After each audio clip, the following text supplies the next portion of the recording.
Here's the podcast script. Japan might have just found the perfect blueprint for eliminating Brazil, and it all starts with a viral video of 3 men taking on 100 schoolkids. You've probably seen the clip. 3 Japan internationals, Hataru Yamaguchi, Hiroshi Kayotake, and Yosuke Ideguchi, on a full-sized pitch against 100 children. It sounds absurd, and honestly, it looks absurd. But watch closely and something fascinating emerges. The kids swarm the ball. Every time. So the internationals do the one thing the kids can't handle: they switch the play to the opposite flank, where one of them is standing completely unmarked. 100 opponents, and there's always someone free. Now fast forward to the 2026 World Cup, and Japan's current squad is running almost the exact same play, just against 10 outfielders instead of 100 kids. Japan's 3-4-3 system creates a front 5 in possession, and the whole point is to manufacture that one spare player arriving late into the box, on the blind side of the defense. The wingbacks are central to this. Ritsu Don on the right is left-footed. Kito Nakamura on the left is right-footed. That means they're not just late runners arriving at the far post, they can cut inside to shoot, or check back and play angled passes to switch the play entirely. Nakamura actually scored against the Netherlands doing exactly that. In their 1-1 draw with Sweden, you can see the whole system click in a single passage of play.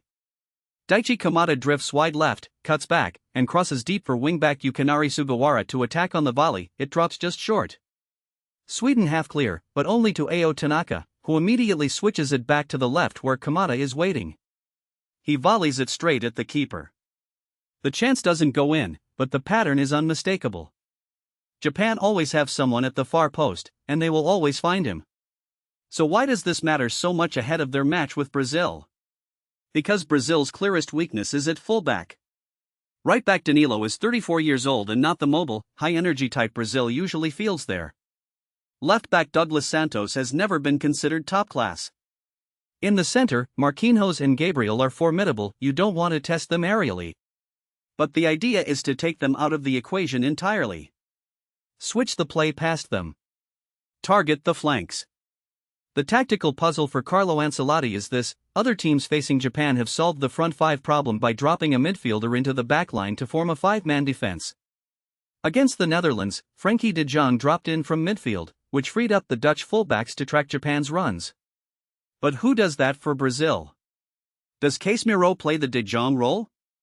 Does the young and inexperienced Ryan take on that defensive responsibility on the right? And crucially, does Ancelotti even see this as a problem that needs solving? This match carries weight well beyond the tournament itself. Football still tilts heavily toward Western Europe and South America at the World Cup. Japan have long been seen as the coming force from somewhere else. They have the infrastructure, the tactical sophistication, the cohesion that coaches from bigger nations quietly admire. But they have never won a knockout game at the World Cup. Not once. If they eliminate Brazil, the most decorated nation in World Cup history, it would be one of the most significant results the tournament has ever seen. And tactically, the schoolkids video might just be the key to making it happen.